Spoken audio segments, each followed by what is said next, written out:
How to Say No. Regain control of your life by setting boundaries and saying no without feeling guilty. 90-Minute Success Guide Book 5. Written by Stephen Hopkins. Narrated by Christopher C. Odom. Introduction. It may sound like an odd thing in the current climate, where we're all being encouraged to be more positive and open to new ideas, possibilities, and adventures. But there are always instances where we need to say no. The thing is that so many of us are no good at saying no. Not only are we not good at it, some of us are truly terrible at it, always giving in to requests from people who know exactly how to word things in order to get the better of us.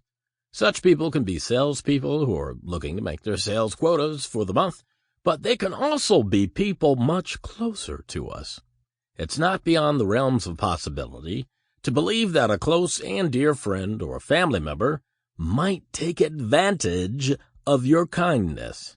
Yes, salespeople can be very good at spotting ways to manipulate people, hitting their weak spots, and we've always wanted to just turn a salesperson down without feeling guilty.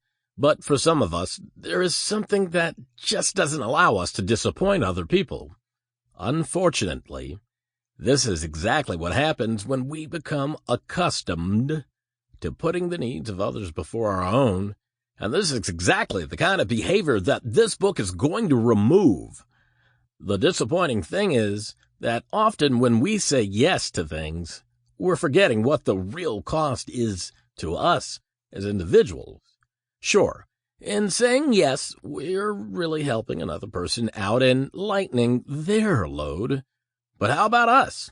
Who's helping us? Also, when I say cost, I don't necessarily mean that in a financial sense. There is also a cost in terms of our time, our effort, and our mental well-being.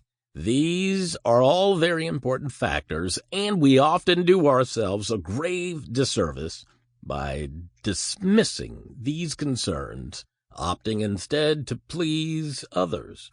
Well, I'm here to tell you that you are no longer going to be that person who puts the well-being of others ahead of your own.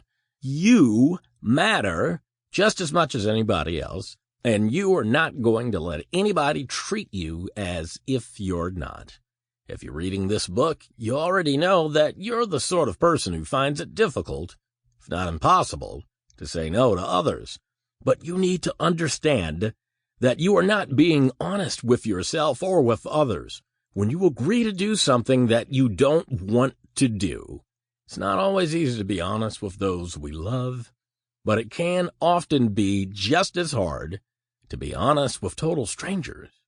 It takes another kind of maturity to truly be honest with people around us, and that isn't always easy to say no, especially when the people to whom we need to say no to are the ones who have become so used to hearing us say yes to their every demand.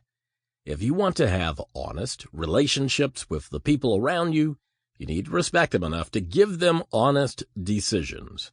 That is why it is so important to say no when you mean no, and that is why I'm here to walk you through this and make sure you learn to speak up and learn how to say no. I know how difficult it can be to say no, especially when we have been programmed all of our lives to please others. We feel like saying yes makes us happy, and maybe it did in the beginning, but eventually we get to feeling like we're expected to say yes and that it doesn't feel so good anymore. It's a burden, an expectation. Sometimes we feel like it has become our identity, but we are more than that. And no matter how tough it may be to say no, we need to find a way to not only say it, but to also be okay with having it said. Yes, we want to be liked, and we want to be kind. But we also need to be kind to ourselves. If you're reading this, you are most likely someone who is not in the habit of being kind to yourself. That ends now with this book. You have Sample complete. Ready to continue?